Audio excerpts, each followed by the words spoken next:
أعوذ بالله من الشيطان الرجيم بسم الله الرحمن الرحيم الحمد لله رب العالمين والصلاة والسلام على رسوله الأمين وعلى آله وأصحابه أجمعين إن أريد إلا الإصلاح ما استطعت وما توفيقي إلا بالله عليه توكلت وإليه أنيب. ബഹുമാന്യരായ സഹോദരങ്ങളെ, ഭൂമിയിൽ മനുഷ്യരെല്ലാവരും ആഗ്രഹിക്കുന്നത് സമാധാനപരമായ ഒരു ജീവിതമാണ്. മാനസികമായ സംഘർഷങ്ങളില്ലാത്ത, ഭയപ്പാടും അരക്ഷിതാവസ്ഥയുമില്ലാത്ത ഒരു ജീവിതം ഏത് വിഭാഗം മനുഷ്യരുടെയും ഏതു തരത്തിലുള്ള ആശയഗതികൾ വെച്ച് പുലർത്തുന്നവരോ കാഴ്ചപ്പാടുകൾ പുലർത്തുന്നവരോ ആയിരുന്നാലും അവരുടെ എല്ലാം ആവശ്യമാണ്, മൊത്തം മനുഷ്യ സമൂഹത്തിൻ്റെ താൽപ്പര്യമാണ്. വിശുദ്ധ ഖുർആൻ അള്ളാഹുവിൻ്റെ ഹിദായത്ത് നൽകിയപ്പോൾ ആദ്യത്തെ മനുഷ്യന് തന്നെ ആ ഹിദായത്ത് നൽകുകയും ആ ഹിദായത്തിനെ പിന്തുടർന്നുകൊണ്ട് ജീവിക്കുന്ന ആളുകളുടെ ജീവിതത്തിൽ ഭയപ്പാടില്ലാത്ത സമാധാനപരമായൊരു ജീവിതം അവർക്ക് അതുവഴി സാധ്യമായി തീരുകയും ചെയ്യും എന്ന് പറഞ്ഞിട്ടുള്ളത് നമുക്ക് കാണാൻ കഴിയും. ഹിദായത്തിനെ പിന്തുടർന്ന് ജീവിക്കണം എന്ന് പറയുകയും അതോട് ചേർത്തിട്ട് ഫമൻ തബിയ ഹുദായ ഫലാ ഖൗഫുൻ അലൈഹിം വലാഹും യഹ്സനൂൻ, ആരെങ്കിലും എൻ്റെ ഈ ഹിദായത്തിനെ പിന്തുടർന്ന് ജീവിക്കുകയാണെങ്കിൽ അവർക്ക് ഭയപ്പെടേണ്ടി വരില്ല, അവർക്ക് ദുഃഖിക്കേണ്ടിയും വരില്ല. അപ്പോൾ അരക്ഷിതബോധത്താൽ വേട്ടയാടപ്പെടാത്ത, ദുഃഖങ്ങളും വേദനകളുമില്ലാത്ത ഒരു ജീവിതം യഥാർത്ഥത്തിൽ മനുഷ്യനുണ്ടാകണമെങ്കിൽ അള്ളാഹുവിൻ്റെ ഹിദായത്തെ പിൻപറ്റണം എന്നാണ് ഖുർആൻ അവിടെ പറയുന്നത്. അപ്പോൾ സാമൂഹ്യ ജീവിതത്തിൽ സമാധാനവും സുരക്ഷയും ഉണ്ടാകണം എന്നത് വേദഗ്രന്ഥത്തിൻ്റെ താല്പര്യമാണ്, പൊതുവെ തന്നെ മനുഷ്യ സമൂഹത്തിൻ്റെ ആഗ്രഹവും താല്പര്യവുമാണ്. യഥാർത്ഥത്തിൽ ഇന്ന് ആ നിലക്ക് നമ്മൾ ആലോചിച്ചാൽ സമൂഹത്തിൽ സമാധാനമല്ല, സംഘർഷമാണ് നിലനിൽക്കുന്നത് എന്ന് കാണാൻ കഴിയും. ബാഹ്യലോകത്ത് നിലവിലുള്ള സംഘർഷത്തേക്കാൾ കൂടുതലാണ് ആന്തരിക രംഗത്ത് വ്യക്തികൾ അനുഭവിച്ചു കൊണ്ടിരിക്കുന്ന സംഘർഷം എന്ന് പറയുന്നത്. വ്യക്തികളുടെ സമാധാനത്തിൻ്റെ അത്താണിയും അഭയകേന്ദ്രവുമായി തീരേണ്ടുന്നത് യഥാർത്ഥത്തിൽ ഓരോരുത്തരുടെയും കുടുംബമാണ്. കുടുംബത്തിൻ്റെ ഒരു അന്തരീക്ഷത്തിൽ നിന്നാണ്, കുടുംബ സാഹചര്യത്തിൽ നിന്നാണ് ഏത് വ്യക്തിക്കും സമാധാനം ലഭിക്കേണ്ടുന്നത്. ഒരുപക്ഷെ പുറം ലോകത്ത് വ്യക്തികൾ അനുഭവിച്ചു കൊണ്ടിരിക്കുന്ന ആത്മസംഘർഷങ്ങളെ ലഘൂകരിക്കുന്നത്, വ്യക്തികളുടെ വേദനകളെയും മാനസിക പ്രയാസങ്ങളെയും പരിഹരിക്കുന്നത് കുടുംബ അന്തരീക്ഷമാണ്. പക്ഷേ നമുക്ക് മനസ്സിലാക്കാൻ കഴിയുന്നത് നിലവിൽ നമ്മളുടെ കുടുംബം ഒരു തരത്തിലുള്ള സമാധാനം മനുഷ്യന് നൽകുന്നില്ല എന്നാണ്. സംഘർഷങ്ങളുടെ പ്രളയങ്ങളിൽ മനുഷ്യ സമൂഹത്തിൻ്റെ സമാധാനത്തിൻ്റെ അത്താണിയായ കുടുംബങ്ങൾ തന്നെ മുങ്ങിപ്പോകുന്നു എന്നാണ് നമുക്ക് പൊതുവെ വിലയിരുത്തുമ്പോൾ മനസ്സിലാക്കാൻ സാധിക്കുന്നത്. കുടുംബം തകരുന്നു അല്ലെങ്കിൽ കുടുംബ ബന്ധങ്ങൾ ദുർബലമായിക്കൊണ്ടിരിക്കുന്നു എന്നതിൻ്റെ ധാരാളക്കണക്കിന് ഉദാഹരണങ്ങൾ നമ്മുടെ സമൂഹത്തിൽ ഉണ്ട്, നമുക്കെവിടെയും അത് കാണാൻ സാധിക്കുന്നുണ്ട്. ഇപ്പോൾ ഉദാഹരണം പറഞ്ഞാൽ കുടുംബരംഗത്ത് തന്നെ പരിഗണിക്കപ്പെടേണ്ടുന്ന, പ്രത്യേകമായ ആളുകളുടെ പരിഗണന ആവശ്യമുള്ള വിഭാഗങ്ങളൊക്കെ തന്നെയും അവഗണിക്കപ്പെടുന്നു എന്നാണ് നമുക്ക് മനസ്സിലാക്കാൻ സാധിക്കുന്നത്. ചെറിയ കുട്ടികൾ ശരിക്ക് കുടുംബത്തിൽ എല്ലാവരുടെയും, വിശേഷിച്ച് മാതാപിതാക്കളുടെ ലാളന, അവരുടെ സ്നേഹം ആവശ്യമുള്ളവരാണ്. പക്ഷേ സംഭവിക്കുന്നത് കുട്ടികളുടെ ഈ ഒരു സംരക്ഷണത്തിൽ നിന്ന് ഒഴിഞ്ഞു നിൽക്കാനുള്ള ഒരു പ്രവണത സമൂഹത്തിനകത്ത് വളർന്നു വരുന്നു എന്നാണ്. ഉമ്മയുടെ മടിത്തട്ടിലോ കുടുംബാംഗങ്ങളുടെ സ്നേഹ ലാളനകളിലോ വളർന്നു വരേണ്ടുന്ന കുട്ടികളെ ഡേ കെയർ സെൻ്ററുകളിൽ വളർത്താൻ ആളുകൾ താല്പര്യം കാണിച്ചു തുടങ്ങിയിട്ടുണ്ട്, അല്ലെങ്കിൽ ആ ഒരു പ്രവണത സമൂഹത്തിൽ വ്യാപകമായി കഴിഞ്ഞിട്ടുണ്ട് എന്ന് നമ്മൾ കാണുന്നു. അവിടെ നിന്ന് അങ്ങോട്ട് വാർദ്ധക്യത്തിലെത്തി നിൽക്കുന്ന ആളുകൾക്ക് അവരുടെ ജീവിതത്തിൻ്റെ ഒരു സായാഹ്നത്തിൽ ശാന്തിയും സമാധാനവും ലഭിക്കേണ്ടുന്നത് കുടുംബാംഗങ്ങളിൽ നിന്നാണ്. അവരുടെ പരിചരണവും അവരുടെ ചികിത്സയും അതുപോലെയുള്ള കാര്യങ്ങളും കുടുംബത്തിനകത്ത് നിന്ന് ലഭിക്കേണ്ടതാണ്. പക്ഷേ സംഭവിക്കുന്നത് വാർദ്ധക്യത്തിലേക്ക് എത്തുന്നതോടുകൂടി ആളുകളെ ഓൾഡ് ഏജ് ഹോമുകളിൽ പ്രവേശിപ്പിക്കുവാനുള്ള, വൃദ്ധ സദനങ്ങളിലേക്ക് ആളുകളെ കൊണ്ടുപോകാനുള്ള ഒരു പ്രവണതയാണ് സമൂഹത്തിനകത്ത് വളർന്നു വന്നിട്ടുള്ളത് എന്ന് നമ്മൾ കാണുന്നു. നമ്മുടെ വലിയ നഗരങ്ങളിലുണ്ടായിരുന്ന ഓൾഡ് ഏജ് ഹോമുകൾ അല്ലെങ്കിൽ വൃദ്ധസദനങ്ങൾ ഗ്രാമങ്ങളിലേക്ക് കൂടി വ്യാപിച്ചു വരുന്നു എന്നത് സൂചിപ്പിക്കുന്നത് ഈ പ്രവണതയെയാണ്. ഇത് വളരുന്നു എന്ന് തന്നെയാണ്. നമ്മുടെ കൂട്ടത്തിൽ രോഗികളുണ്ട്, മാറാരോഗികൾ, അല്ലെങ്കിൽ ദീർഘകാലമായി ചികിത്സ ആവശ്യമുള്ള, പരിചരണം ആവശ്യമുള്ള രോഗികൾ നമ്മുടെ സമൂഹത്തിലുണ്ട്. നമ്മുടെ കുടുംബങ്ങൾക്കകത്തുള്ള അല്ലെങ്കിൽ പല കുടുംബങ്ങൾക്കകത്തുമുള്ള ഇത്തരം രോഗികളെ പരിചരിക്കുന്നത് മക്കളോ മാതാപിതാക്കളോ സഹോദരന്മാരോ സഹോദരികളോ അല്ല. മറിച്ച് അത്തരം രോഗികളുടെ പരിചരണം ഹോം നഴ്സുമാരെ ഏൽപ്പിച്ച് കുടുംബങ്ങൾ അവരുടെ വഴിതേടിപ്പോകുന്ന പ്രവണത വളരെ വ്യാപകമാണ്.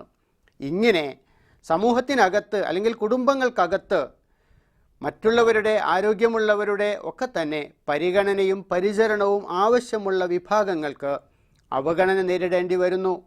അവരുടെ ഉത്തരവാദിത്തങ്ങളിൽ നിന്ന് മറ്റുള്ള ആളുകൾ ഒഴിഞ്ഞു മാറാൻ ശ്രമിക്കുന്നു.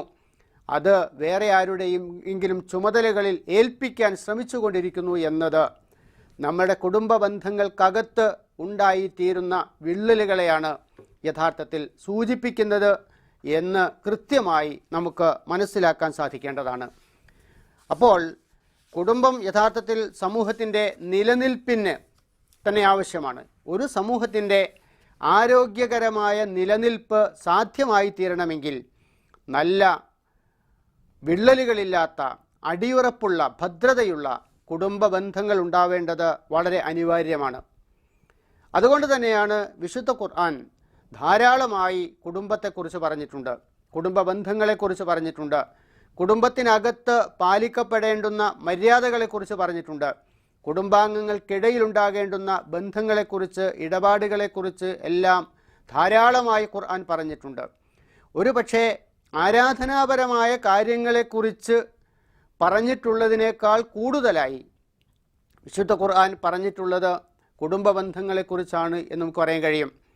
ഇപ്പോൾ ഉദാഹരണം പറഞ്ഞാൽ, ഒരു വ്യക്തി അള്ളാഹുവുമായി ഏറ്റവും അടുത്ത് നിൽക്കുന്നത് സുജൂദിലാണ് എന്ന് ഹദീസുകളിലൊക്കെയുണ്ട്. പക്ഷേ സുജൂദിലെ പ്രാർത്ഥനകൾ എന്താകണം എന്ന് ഖുർആൻ പഠിപ്പിച്ചിട്ടില്ല. അത് പ്രവാചക വചനങ്ങളിൽ നിന്നാണ് നമുക്ക് മനസ്സിലാക്കാൻ സാധിക്കുന്നത്. പക്ഷേ അത് പറഞ്ഞിട്ടില്ലാത്ത, ആരാധനകളുടെ മർമ്മപ്രധാനമായ സ്ഥാനങ്ങളിൽ പോലും എന്താണ് പറയേണ്ടത് എന്ന് പഠിപ്പിച്ചിട്ടില്ലാത്ത വിശുദ്ധ ഖുർആൻ കുടുംബ ബന്ധങ്ങളുടെ സൂക്ഷ്മമായ തലങ്ങളെപ്പോലും വിശകലനം ചെയ്യുകയും മാർഗനിർദ്ദേശം നൽകുകയും ചെയ്തിട്ടുണ്ട് എന്ന് മനസ്സിലാക്കുമ്പോൾ കുടുംബ ബന്ധത്തിൻ്റെ പ്രാധാന്യം എത്രത്തോളമാണ് എന്ന് നമുക്ക് കാണാൻ കഴിയും. എന്നല്ല വിശുദ്ധ ഖുർആൻ ചെയ്തിട്ടുള്ളത് അള്ളാഹുവിനോട് ചേർത്ത് കുടുംബ ബന്ധത്തെയും പറയുക എന്നതാണ്. തഖ്വയെക്കുറിച്ച് പറഞ്ഞതുപോലെ തന്നെ കുടുംബ ബന്ധങ്ങളെക്കുറിച്ചും പറയുക എന്നുള്ളതാണ്. യാ അയ്യുഹന്നാസ് ഉത്തഖൂ റബ്ബക്കുമുല്ലദീ ഖലഖക്കും മിൻ നഫ്സിൻ വാഹിദ വഖലഖ മിൻഹാ സൗജഹ വബസ്സ മിൻഹുമാ റിജാലൻ കസീറൻ വനിസാഅ വത്തഖുല്ലാഹല്ലദീ തസാഅലൂന ബിഹി വൽ അർഹാം ഇന്നല്ലാഹ കാന അലൈക്കും റഖീബ. അതായത് അള്ളാഹു ഒരു കുടുംബത്തെക്കുറിച്ച് നിങ്ങളിൽ നിന്ന് അല്ലെങ്കിൽ ഒരു ആത്മാവിൽ നിന്ന് അതിൻ്റെ ഇണയെ തന്നെ സൃഷ്ടിച്ചു തന്നു എന്ന് പറഞ്ഞിട്ട് അവരിൽ നിന്ന് സ്ത്രീ പുരുഷന്മാരെ ധാരാളമായി ഭൂമിയിൽ വ്യാപിപ്പിച്ചിരിക്കുന്നു എന്ന് പറഞ്ഞതിന് ശേഷം ഖുർആൻ പറയുന്നത് വത്തഖുല്ലാഹല്ലദീ തസാഅലൂന ബിഹി വൽ അർഹാം, നിങ്ങൾ പരസ്പരം പറഞ്ഞുകൊണ്ടിരിക്കുന്ന അള്ളാഹുവിനെക്കുറിച്ച് നിങ്ങൾ തഖ്വയുള്ളവരായിരിക്കണം, അള്ളാഹുവിനെ സൂക്ഷിക്കണം. വൽ അർഹാം, കുടുംബ ബന്ധങ്ങളെയും സൂക്ഷിക്കണം. അപ്പോൾ തഖ്വയെയും കുടുംബ ബന്ധത്തെയും അല്ലെങ്കിൽ അള്ളാഹുവിനെയും കുടുംബ ബന്ധത്തെയും ഒരുമിച്ചാണ് ഖുർആൻ പറഞ്ഞിട്ടുള്ളത്. എന്നിട്ട് നിങ്ങളുടെ പ്രവർത്തനങ്ങൾ എന്താണ്, എങ്ങനെയാണ് എന്ന് അള്ളാഹു നിരീക്ഷിച്ചു കൊണ്ടിരിക്കും എന്നും പറഞ്ഞിട്ടുണ്ട്. അപ്പോൾ ഞാൻ പറഞ്ഞു വരുന്ന കാര്യം, യഥാർത്ഥത്തിൽ കുടുംബ ബന്ധത്തെക്കുറിച്ച് ഇത്രയധികം വിശദമായി പ്രാധാന്യത്തോടു കൂടി അടിവരയിട്ട് ആണയിട്ട് വിശുദ്ധ ഖുർആൻ വിശദീകരിച്ചിട്ടുള്ളത് സമൂഹത്തിൻ്റെ ആരോഗ്യകരമായ നിലനിൽപ്പിന് കുടുംബത്തിൻ്റെ നിലനിൽപ്പ്, കുടുംബത്തിൻ്റെ ആരോഗ്യം, അതേപോലെ തന്നെ സുഖകരമായ സന്തോഷകരമായ കുടുംബ ബന്ധങ്ങൾ അനിവാര്യമാണ് എന്നതുകൊണ്ടാണ്. വിശേഷിച്ച് നമ്മളുടെ ഒരു സാമൂഹിക സാഹചര്യത്തിൽ കുടുംബങ്ങളെ തന്നെ തകർക്കാനുള്ള വളരെ ബോധപൂർവമായ ശ്രമങ്ങൾ നടക്കുന്നു എന്ന തിരിച്ചറിവ് കൂടി നമുക്ക് ഉണ്ടായിത്തീരേണ്ടതുണ്ട്. സമൂഹത്തിനകത്ത് അരാജകവാദികൾ എപ്പോഴും ആഗ്രഹിക്കുന്നത് കുടുംബങ്ങൾ തകരണം എന്നതാണ്, കുടുംബ ബന്ധങ്ങൾ തകർക്കപ്പെടണം എന്നതാണ്. അവരെ സംബന്ധിച്ചിടത്തോളം അവരുടെ ഒരു താല്പര്യം അതാണ്. പാറി നടക്കും പറവകളൊന്നും വേളി കഴിക്കാറില്ല എന്നത് പഴയ പാട്ടിൻ്റെ വരികൾ മാത്രമല്ല, അത് പുതിയ ലോകത്തെ അരാജകവാദികളുടെ മുദ്രാവാക്യം തന്നെയാണ്. ഈ മുദ്രാവാക്യത്തെ തിരിച്ചറിയാൻ നമുക്ക് സാധിക്കുന്നില്ലെങ്കിൽ തീർച്ചയായും നമ്മൾ അറിയാതെ നമ്മുടെ കുടുംബ ബന്ധങ്ങൾ തകർച്ചയെ നേരിടുമെന്നല്ല, തീർച്ചയായും കുടുംബങ്ങൾ തന്നെ ഇല്ലാതായി പോകുന്ന ഒരു സ്ഥിതിവിശേഷത്തിലേക്ക് കാര്യങ്ങൾ വരും. അതേപോലെ നമുക്കറിയാം, നമ്മൾ മനസ്സിലാക്കേണ്ടത് വിശുദ്ധ ഖുർആൻ ഈ തരത്തിലുള്ള ഭൗതിക മാത്രമായ കാഴ്ചപ്പാടുകൾ പുലർത്തുകയും ആ നിലപാടുകൾ സ്വീകരിക്കുകയും ചെയ്യുന്ന ആളുകളെ സംബന്ധിച്ചിടത്തോളം അവരുടെ അധികാരവും ആധിപത്യവും സമൂഹത്തിനകത്തുള്ള അവരുടെ സ്വാധീനവും എന്തിനു വേണ്ടിയാണ് അവരുപയോഗപ്പെടുത്തുക എന്നും വിശുദ്ധ ഖുർആൻ പറഞ്ഞു വെച്ചിട്ടുണ്ട്. വഇദാ തവല്ല സആ ഫിൽ അർളി ലിയുഫ്സിദ ഫീഹാ വയുഹ്ലികൽ ഹർസ വന്നസ്ൽ വല്ലാഹു ലാ യുഹിബ്ബുൽ ഫസാദ് എന്ന് ഖുർആൻ പറയുന്നുണ്ട്. അവരെ സംബന്ധിച്ചിടത്തോളം അവർ ഭൂമിയിൽ ആധിപത്യം നേടുകയാണെങ്കിൽ, അവർക്ക് ഭൂമിയിൽ സ്വാധീനം ലഭിക്കുകയാണെങ്കിൽ അവർ ചെയ്യുന്നത്, അവർ പരിശ്രമിക്കുന്നത് ഭൂമിയിൽ കുഴപ്പമുണ്ടാക്കാനാണ്. ലിയുഫ്സിദ ഫിൽ അർൾ വയുഹ്ലികൽ ഹർസ വന്നസ്ൽ, അതേപോലെ തന്നെ കൃഷിയെയും മനുഷ്യരെയും നശിപ്പിക്കുന്നതിനാണ് അവർ ശ്രമിക്കുക എന്ന് ഖുർആൻ പറയുന്നുണ്ട്. വല്ലാഹു ലാ യുഹിബ്ബുൽ ഫസാദ്, ഇങ്ങനെയുള്ള ഫസാദ് അള്ളാഹു ഇഷ്ടപ്പെടുന്നില്ല എന്ന് ഖുർആൻ പറഞ്ഞു വെക്കുന്നുണ്ട്. നമുക്കറിയാവുന്ന കാര്യമാണ്, നമ്മുടെ അനുഭവത്തിലുള്ള കാര്യമാണ്. കൃഷി എന്ന് പറയുന്നത് സമീപകാലത്ത് വലിയ തകർച്ചയെ നേരിട്ടിട്ടുള്ള ഒരു മേഖലയാണ്. കാർഷിക രംഗത്തെ തകർക്കുന്നതിന് വേണ്ടിയുള്ള ധാരാളക്കണക്കിന് ശ്രമങ്ങൾ നമ്മുടെ രാജ്യത്ത് ലോകത്തെമ്പാടും തന്നെ നടന്നിട്ടുണ്ട്. എന്തിനു വേണ്ടി എന്ന് ചോദിച്ചാൽ, കാർഷികമായ ഒരു സംസ്കാരത്തിൽ നിന്ന് മനുഷ്യനെ അടർത്തിയെടുത്തിട്ട്, അങ്ങനെ ഉൽപ്പാദനത്തിൽ നിന്ന് മനുഷ്യനെ അടർത്തിയെടുത്തിട്ട് ഉപഭോഗത്തിൻ്റേത് മാത്രമായ ഒരു ഉപഭോഗശീലങ്ങളിലേക്ക്, സംസ്കാരത്തിലേക്ക് മനുഷ്യനെ കൊണ്ടുപോവുക എന്നതാണ് യഥാർത്ഥത്തിൽ ഉദ്ദേശിക്കുന്നത്. സ്വാഭാവികമായും കമ്പോളത്തിന് അതാണ് ആവശ്യം. കമ്പോളത്തിൽ ഇടപെടാൻ ആഗ്രഹിക്കുന്ന ശക്തികളെ സംബന്ധിച്ചിടത്തോളം അവർക്ക് അതാണ് ആവശ്യം. അങ്ങനെ വരുമ്പോൾ നമ്മൾ അടുക്കളകൾ തിരിച്ചു പിടിക്കുക എന്ന മുദ്രാവാക്യം എത്ര പ്രസക്തമാകുന്നു എന്ന് നമുക്ക് തിരിച്ചറിയാൻ കഴിയും. അടുക്കളകൾ തിരിച്ചു പിടിക്കുക എന്നത് നമ്മുടെ കാലത്തെ ഒരു പുതിയ മുദ്രാവാക്യമാണ്.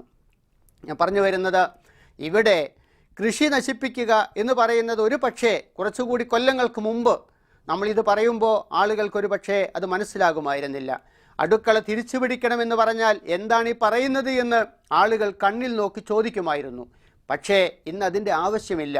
എന്താണ് സംഭവിച്ചത് എന്നത് ഫാസ്റ്റ് ഫുഡിൽ നിന്ന്, അതുപോലെ തന്നെ ഉപഭോഗ ശീലങ്ങളിൽ നിന്ന് എന്താണ് മനുഷ്യന് സംഭവിച്ചിട്ടുള്ളത് എന്ന് മാരകമായ രോഗങ്ങളുടെ പിടിയിൽ കിടന്ന് രക്ഷപ്പെടാനാവാതെ നിസ്സഹായമായി നിലവിളിക്കുന്ന മനുഷ്യന് അറിയാം എന്ത് സംഭവിച്ചിട്ടുണ്ട് എന്ന്. ഇതുതന്നെയാണ് തലമുറകളെ നശിപ്പിക്കാൻ അവർ ശ്രമിക്കുന്നതിൻ്റെ കാര്യവും. കുടുംബങ്ങളെ തകർത്തുകൊണ്ട്, കുടുംബങ്ങളെ വഴിയാധാരമാക്കിക്കൊണ്ട്, കുടുംബ ബന്ധങ്ങളെ ശിഥിലമാക്കിക്കൊണ്ട് സമൂഹത്തിനകത്ത് അരാജകത്വമുണ്ടാക്കുവാനാണ് ഇത്തരത്തിലുള്ള ശക്തികൾ ശ്രമിച്ചുകൊണ്ടിരിക്കുന്നത്.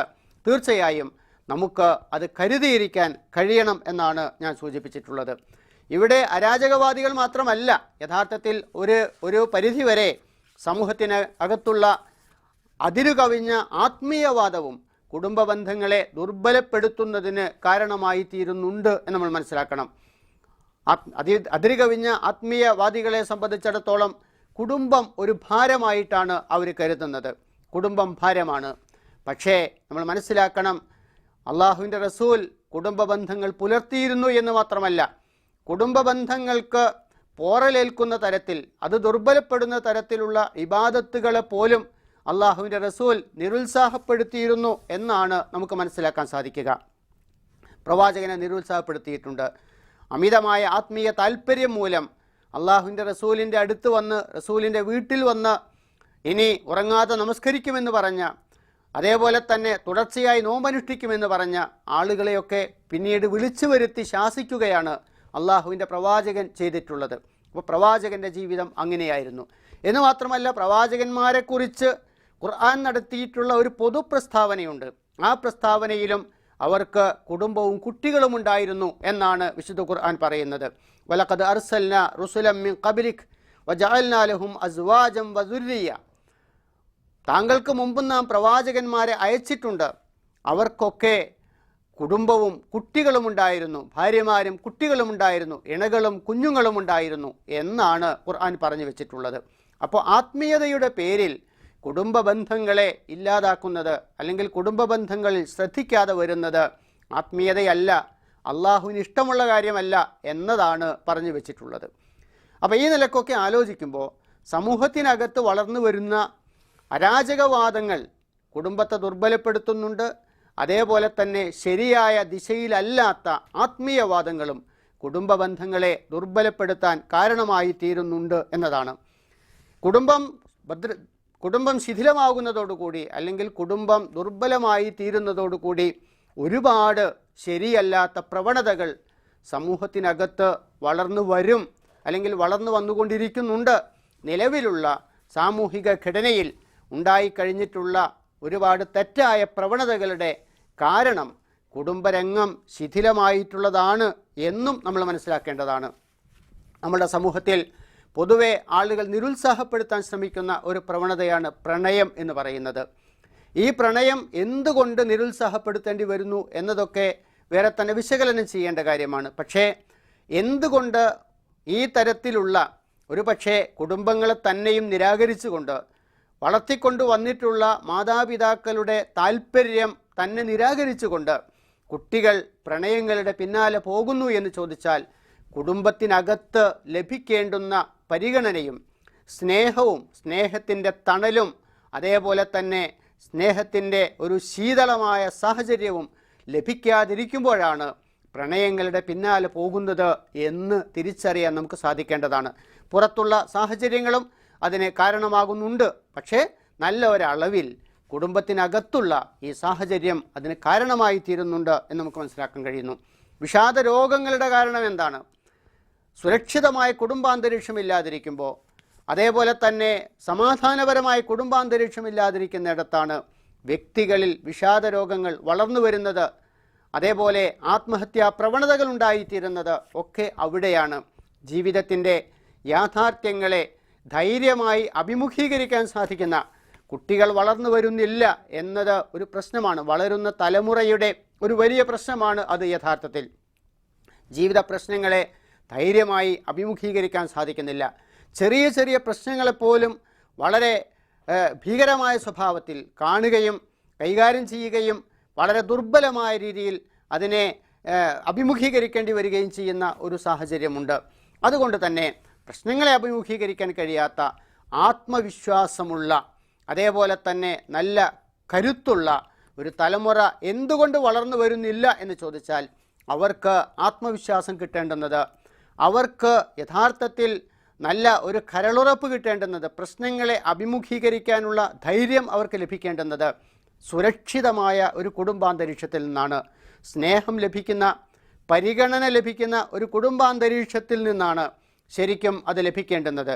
കുടുംബാന്തരീക്ഷത്തിൽ നിന്ന് അത് ലഭിക്കാതെ വരുമ്പോൾ സ്വാഭാവികമായും അവർക്ക് ആ തരത്തിലുള്ളൊരു മാനസികാവസ്ഥ വളർന്നു വരുന്നില്ല. ആ ഒരു സമൂഹം അവർക്ക് കിട്ടേണ്ടുന്ന സ്നേഹത്തെ പുറത്ത് തേടുന്നു.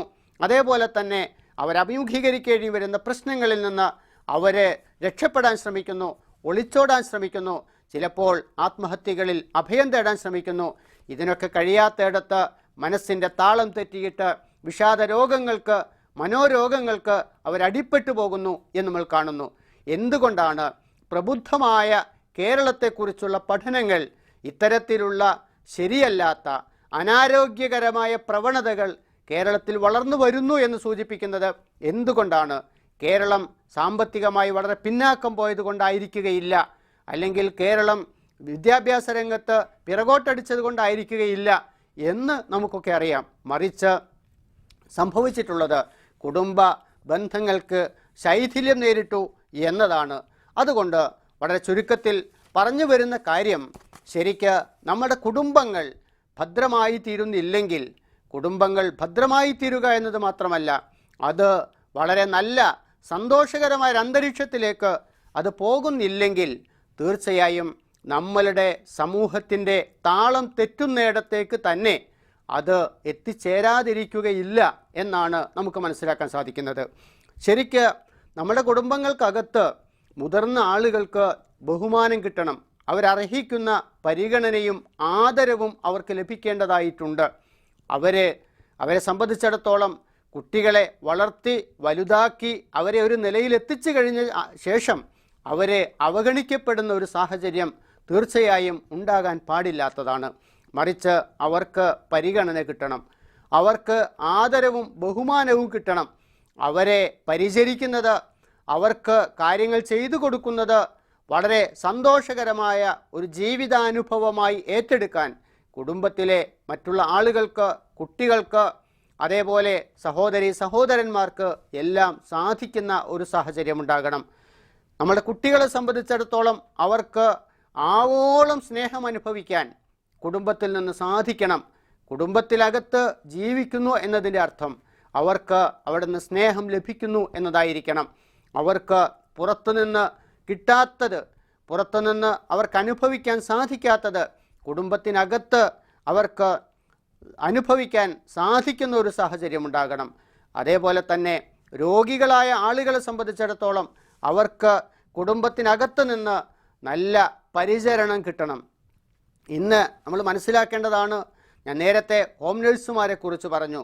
അത് മാത്രമല്ല, യഥാർത്ഥത്തിൽ ഇന്ന് കേരളത്തിൽ വലിയൊരു പ്രസ്ഥാനമായി വളർന്നു വന്നിട്ടുള്ളതാണ് പെയിൻ ആൻഡ് പാലിയേറ്റീവ് രംഗം എന്ന് പറയുന്നത്. എന്തുകൊണ്ടാണ് ഇത് വലുതായി വന്നിട്ടുള്ളത്? സമൂഹത്തിൻ്റെ സാമൂഹ്യ സേവന മനോഭാവം വർദ്ധിച്ചപ്പോൾ അത് മാത്രമാണോ അത് വളർന്നു വന്നിട്ടുള്ളത് എന്ന് ആലോചിക്കേണ്ടതാണ്. ശരിക്കും ആ ഒരു സാമൂഹ്യ സേവന മനോഭാവം ഉണ്ടായി എന്നതോടൊപ്പം തന്നെ സംഭവിച്ചിട്ടുള്ളത് വീടകങ്ങളിൽ ആരും ശ്രദ്ധിക്കാത്ത തരത്തിലുള്ള രോഗികൾ ഉണ്ടാകുന്നു എന്നതുകൊണ്ടുകൂടിയാണ് ഈ മേഖല വളർന്ന് വികാസം പ്രാപിച്ചിട്ടുള്ളത്. ഞാൻ പറഞ്ഞു വന്നത്, ഇങ്ങനെ നമ്മൾ ആലോചിച്ചാൽ നമ്മൾ രോഗികൾക്ക് പരിചരണം കിട്ടുന്ന ഒരു സാഹചര്യം വീട്ടിനകത്ത് ഉണ്ടായിത്തീരണം. അതേപോലെ തന്നെ അവശരായ, ജീവിതാവശ്യങ്ങൾ നിർവഹിക്കാൻ എന്തെങ്കിലും കഴിയാതെ വരുന്ന, അംഗവൈകല്യമുള്ള, അതുപോലെ വേറെ എന്തെങ്കിലും പ്രശ്നങ്ങളുള്ള എല്ലാ അവശത അനുഭവിക്കുന്ന ആളുകൾക്കും അവർക്ക് നല്ല ഒരു പരിഗണന വീടിനകത്ത് കിട്ടേണ്ടതാണ്. റസൂലുള്ളാഹി സ്വല്ലല്ലാഹു അലൈഹി വസല്ലം പറഞ്ഞല്ലോ, ലൈസ മിന്ന മല്ലം യർഹം സഗീറന വലം യുവഖിർ കബീറന. നമ്മുടെ കൂട്ടത്തിലുള്ള മുതിർന്ന ആളുകളോട് ആദരവ് പ്രകടിപ്പിക്കാത്തവരും അതേപോലെ തന്നെ ചെറിയ കുട്ടികളോട് സ്നേഹവും കാരുണ്യവും പ്രകടിപ്പിക്കാത്തവരും നമ്മിൽപ്പെട്ടവരല്ല എന്ന് പറഞ്ഞിട്ടുണ്ട്. എന്ന് പറഞ്ഞാൽ വിശ്വാസമുണ്ടെങ്കിൽ, ഈമാനുണ്ടെങ്കിൽ, അള്ളാഹുവിൻ്റെ റസൂലിനോട് മഹബത്തുണ്ടെങ്കിൽ യഥാർത്ഥത്തിൽ ഈ ഗുണങ്ങൾ ചെറിയവരോട് കരുണ കാണിക്കാനും മുതിർന്നവരോട് ആദരവ് പ്രകടിപ്പിക്കാനും അവശത അനുഭവിക്കുന്ന ആളുകളെ പരിഗണിക്കാനും സാധിക്കുന്ന ഒരു മനോഭാവം നമ്മളിൽ ഉണ്ടായിത്തീരേണ്ടതുണ്ട്, നമ്മളുടെ കുടുംബങ്ങളിൽ ഉണ്ടായിത്തീരേണ്ടതുണ്ട്. അങ്ങനെയുള്ള ഒരു കുടുംബാന്തരീക്ഷം ഉണ്ടാകുന്നുണ്ടെങ്കിലാണ് യഥാർത്ഥത്തിൽ നമ്മളുടെ കുടുംബങ്ങൾക്കകത്തുള്ള പ്രശ്നങ്ങൾ പരിഹരിക്കപ്പെടുന്നത്, കുടുംബങ്ങൾ ശിഥിലമായി തീരുന്നതിൽ നിന്ന് അതിനെ രക്ഷിച്ചു നിർത്താൻ നമുക്ക് സാധിക്കുന്നത്. പലപ്പോഴും കുടുംബാന്തരീക്ഷത്തെക്കുറിച്ച് പറയുമ്പോൾ ആലോചിക്കേണ്ടുന്നത്, കേരളത്തിൽ തന്നെ അല്ലെങ്കിൽ മൊത്തം നമ്മുടെ ഒരു സാമൂഹിക അന്തരീക്ഷം പരിശോധിച്ചാൽ മൂകമായ കുടുംബാന്തരീക്ഷങ്ങൾ വ്യാപകമായി കൊണ്ടിരിക്കുന്നു എന്ന ഒരു പ്രശ്നമുണ്ട്. കുടുംബത്തിനകത്ത് ആളുകളുണ്ട്, മക്കളുണ്ട്, മാതാപിതാക്കളുണ്ട്, സഹോദരന്മാരുണ്ട്, സഹോദരികളുണ്ട്, എല്ലാവരുമുണ്ട്. പക്ഷേ കുടുംബത്തിനകത്ത് മൂകത, നിശബ്ദത വർദ്ധിച്ചു വരുന്നു എന്നത് ഭീതിജനകമായ ഒരു പ്രശ്നമായി നമ്മൾ ഇപ്പോൾ കാണേണ്ടതാണ്, അല്ലെങ്കിൽ നമ്മൾ അഭിമുഖീകരിച്ചു കൊണ്ടിരിക്കുന്നതാണ്. ആർക്കും ആരോടും പ്രത്യേകിച്ച് വർത്തമാനങ്ങൾ പറയാൻ സാധിക്കാത്ത, ഓരോരുത്തരും അവനവൻ്റേതായ ഒരു ലോകത്ത് മാത്രം ജീവിക്കുന്ന, അല്ലെങ്കിൽ അങ്ങനെ സംസാരിക്കാൻ സമയമില്ലാത്ത, പരസ്പരം വർത്തമാനം പറയാൻ നേരമില്ലാത്ത ഒരു സ്ഥിതിവിശേഷത്തിലേക്ക് കാര്യങ്ങൾ പോയിക്കൊണ്ടിരിക്കുന്നു എന്ന് നമ്മൾ മനസ്സിലാക്കണം. ഇത് മാറുന്നില്ലെങ്കിൽ കുടുംബങ്ങൾ ശ്മശാനമുഖമായി തീരും എന്ന കാര്യത്തിൽ യാതൊരു സംശയവുമില്ല. അത് ആളുകളെ ഭയപ്പെടുത്തുകയാണ് ചെയ്യുക, ആളുകളെ വീട്ടിൽ നിന്ന് അകറ്റുകയാണ്, കുടുംബത്തിൽ നിന്ന് അകറ്റുകയാണ് ചെയ്യുക. കുടുംബത്തിനകത്തേക്ക് ആളുകൾ ആകർഷിക്കപ്പെടുകയില്ല. സ്നേഹവും കാരുണ്യവും ലഭിക്കാത്ത ഒരു വീട്ടിനകത്ത് ജീവിക്കുക എന്ന് പറയുന്നത് ഭീതിജനകമായ ഒരനുഭവമായിരിക്കും. അതുകൊണ്ട് മൂകത വർദ്ധിച്ചു വരുന്ന കുടുംബാന്തരീക്ഷം എന്ന് പറയുന്നത് തീർച്ചയായും മാറ്റിയെടുക്കേണ്ടുന്ന, വളരെ വേഗത്തിൽ നമ്മൾ മാറ്റിയെടുക്കേണ്ടുന്ന ഒരു പ്രശ്നമാണ്. കുടുംബത്തിൽ ആളുകൾക്ക് തുറന്ന് വർത്തമാനങ്ങൾ പറയാൻ സാധിക്കണം, എല്ലാം തുറന്ന് വർത്തമാനങ്ങൾ പറയാൻ സാധിക്കണം. ഒരു പക്ഷേ കുടുംബത്തിന് പുറത്ത് കഴിയാത്ത വിധത്തിൽ മറന്ന് ചിരിക്കാൻ സാധിക്കുന്ന, പൊട്ടിച്ചിരിക്കാൻ സാധിക്കുന്ന, ആഹ്ലാദങ്ങൾ പങ്കുവെക്കാൻ സാധിക്കുന്ന, എല്ലാം തുറന്ന് പറയാനും മനസ്സിലാക്കാനും സാധിക്കുന്ന വളരെ തുറസായ ഒരു അന്തരീക്ഷം കുടുംബത്തിനകത്ത് ഉണ്ടാകണം. ആ തരത്തിലുള്ള കുടുംബാന്തരീക്ഷം ഉണ്ടാകുന്നിടത്ത് മാത്രമേ യഥാർത്ഥത്തിൽ സമൂഹത്തിലും ആ ഒരു സുരക്ഷാബോധം ഉണ്ടായിത്തീരുകയുള്ളൂ എന്നതാണ്. നമ്മുടെ കുടുംബങ്ങളിൽ ആ ഒരു സാഹചര്യം സൃഷ്ടിക്കാൻ തീർച്ചയായും നമ്മളുടെ ഭാഗത്ത് നിന്ന് പരിശ്രമങ്ങൾ ഉണ്ടാകണം എന്നതാണ് ഇപ്പോഴത്തെ ഏറ്റവും പ്രധാനപ്പെട്ട ആവശ്യം. ആ ആവശ്യം ഇത് കേവലം സാമൂഹികമായ ഒരു ആവശ്യമല്ല, അതിനപ്പുറത്തേക്ക് അള്ളാഹുവിൻ്റെ ദീനിൻ്റെ ഒരു താല്പര്യമാണ്, ഖുർആനിൻ്റെ ഒരു താല്പര്യമാണ്, ഖുർആനികമായ ആശയങ്ങളുടെ തന്നെ ഒരു താല്പര്യമാണ് എന്ന് മനസ്സിലാക്കിക്കൊണ്ട് കുടുംബത്തെ കാണാനും, കുടുംബത്തെ അഭിമുഖീകരിക്കാനും, കുടുംബ പ്രശ്നങ്ങളെ കൈകാര്യം ചെയ്യാനും, കുടുംബത്തെ ആ ഒരു നിലയിൽ വളർത്തിക്കൊണ്ടുവരാനും തീർച്ചയായും നമുക്ക് എല്ലാവർക്കും തന്നെ സാധ്യമായി തീരേണ്ടതുണ്ട്. കുടുംബം ശിഥിലമാകാതിരിക്കേണ്ടത് ഞാൻ നേരത്തെ പറഞ്ഞു, നമ്മളുടെ സമൂഹത്തിൻ്റെ നിലനിൽപ്പിൻ്റെ തന്നെ ഒരു ആവശ്യമാണ്, നിലനിൽപ്പിൻ്റെ ആവശ്യമാണ്. കുടുംബം ശിഥിലമാകുന്നിടത്ത് നമ്മളുടെ മൊത്തം സമൂഹത്തിൻ്റെ ഒരു സമാധാനമാണ് നഷ്ടപ്പെട്ടു പോകുന്നത് എന്ന് നമുക്ക് മനസ്സിലാക്കാൻ കഴിയും. അതുകൊണ്ട് ആ നിലക്കുള്ള പരിശ്രമങ്ങൾ, സമീപകാലത്ത് ആ നിലക്കുള്ള പരിശ്രമങ്ങൾ വളരെ കൂടുതലായി വളർന്നു വരേണ്ടതായിട്ടുള്ള ഒരു സാഹചര്യമാണ് നിലനിൽക്കുന്നത്. ആ ഒരു വഴിയിൽ കാര്യങ്ങൾ മനസ്സിലാക്കുകയും കുടുംബ ബന്ധങ്ങൾ വിശുദ്ധ ഖുർആൻ പറഞ്ഞതുപോലെ വത്തഖുല്ലാഹല്ലദീ തസാഅലൂന ബിഹി വൽ അർഹാം, നിങ്ങൾ അള്ളാഹുവിനെ സൂക്ഷിക്കണം, വൽ അർഹാം, കുടുംബ ബന്ധങ്ങളെയും സൂക്ഷിക്കണം. പരലോകത്ത് മനുഷ്യനെ സംബന്ധിച്ചിടത്തോളം വിചാരണ ചെയ്യപ്പെടുന്ന സമയത്ത് പോലും ഈ കുടുംബ ബന്ധങ്ങൾ വളരെ പ്രധാനമായി വിചാരണ ചെയ്യപ്പെടുന്നതാണ് എന്നും റസൂൽ സല്ലല്ലാഹു അലൈഹി വസല്ലം പഠിപ്പിച്ചിട്ടുണ്ട്. അതുകൊണ്ട് വളരെ ചുരുക്കത്തിൽ നമ്മുടെ സമൂഹത്തിനകത്ത് ഏറ്റവും ഭദ്രമായി, ഏറ്റവും വിശാലമായി, ഏറ്റവും ആഹ്ലാദകരമായി നിലനിൽക്കേണ്ടുന്ന ഒന്നാണ് കുടുംബം, കുടുംബാന്തരീക്ഷം എന്ന് പറയുന്നത്. പക്ഷേ അതിന് പോറലുകൾ ഏറ്റുകൊണ്ടിരിക്കുന്നുണ്ട്. കുടുംബത്തെ ശിഥിലമാക്കാനുള്ള ബോധപൂർവമായ ശ്രമങ്ങൾ നടന്നുകൊണ്ടിരിക്കുന്നുണ്ട്. സമൂഹത്തിലെ ഭൗതികവാദികളായ, അരാജകവാദികളായ ആളുകളുടെ പക്ഷത്തു നിന്നും, അതേപോലെ തന്നെ ആത്മീയവാദികൾ എന്ന് പറയാവുന്ന ആളുകളുടെ പക്ഷത്തു നിന്നും അത്തരത്തിലുള്ള ശ്രമങ്ങൾ ഉണ്ടായിക്കൊണ്ടിരിക്കുന്നുണ്ട്. ബോധപൂർവമോ അല്ലാതെയോ അതിരുകവിഞ്ഞ ആത്മീയവാദികൾ കുടുംബത്തെ ദുർബലപ്പെടുത്താൻ ശ്രമിച്ചുകൊണ്ടിരിക്കുന്നുണ്ട്. ആ കാര്യങ്ങളൊക്കെ തിരിച്ചറിഞ്ഞുകൊണ്ട് അള്ളാഹു വിശുദ്ധ ഖുർആനിൽ പറഞ്ഞതുപോലെയുള്ള കുടുംബ ബന്ധങ്ങളെ സംരക്ഷിച്ചു കൊണ്ടുവരാൻ, റസൂലുള്ളാഹി സ്വല്ലല്ലാഹു അലൈഹി വസല്ലം പറഞ്ഞതുപോലെയുള്ള കുടുംബ ബന്ധങ്ങളെ വളർത്തിക്കൊണ്ടുവരാൻ നമുക്ക് സാധിക്കണം. അങ്ങനെ സാധിച്ചാലാണ് നല്ല ഒരു സമൂഹത്തെ സൃഷ്ടിക്കാൻ, നല്ല സുരക്ഷാബോധമുള്ള ഒരു സമൂഹത്തെ സൃഷ്ടിക്കാൻ, അരക്ഷിത ബോധത്താൽ വേട്ടയാടപ്പെടാത്ത ഒരു സമൂഹത്തെ സൃഷ്ടിക്കാൻ നമുക്ക് സാധിക്കുന്നത്. അതിന് സാധിക്കണം. അങ്ങനെയുള്ള ഒരു ലോകം തന്നെ പണിയുക എന്നതാണ് സത്യവിശ്വാസികളുടെ ഒരു ചുമതല എന്ന് പറയുന്നത് ഭൂമിയിൽ സമാധാനം സ്ഥാപിക്കുക എന്ന് പറയുന്നത് വിശ്വാസികളുടെ ചുമതലയാണ്. ആ ചുമതല ഏറ്റെടുത്തു പോകാൻ നമുക്ക് സാധിക്കണം. സമൂഹത്തിൻ്റെ സമാധാനം ഉണ്ടാകുന്നത് കുടുംബങ്ങളിൽ നിന്നാണ്. സമാധാനമില്ലാത്ത കുടുംബങ്ങൾ നിലനിൽക്കുന്ന ഒരു സമൂഹത്തിലും സാമൂഹിക സുരക്ഷയും സമാധാനവും സാധ്യമായി തീരുകയില്ല എന്നും നമ്മൾ മനസ്സിലാക്കണം. അല്ലാഹു സുബ്ഹാനഹു വ തആല ആ നിലയിൽ കുടുംബ ബന്ധങ്ങളെ സംരക്ഷിക്കാൻ, കുടുംബങ്ങളെ വളർത്തിക്കൊണ്ടുവരാൻ നമുക്ക് തൗഫീഖ് നൽകുമാറാകട്ടെ. വാഖിറു ദഅ്വാന അനിൽ ഹംദുലില്ലാഹി റബ്ബിൽ ആലമീൻ.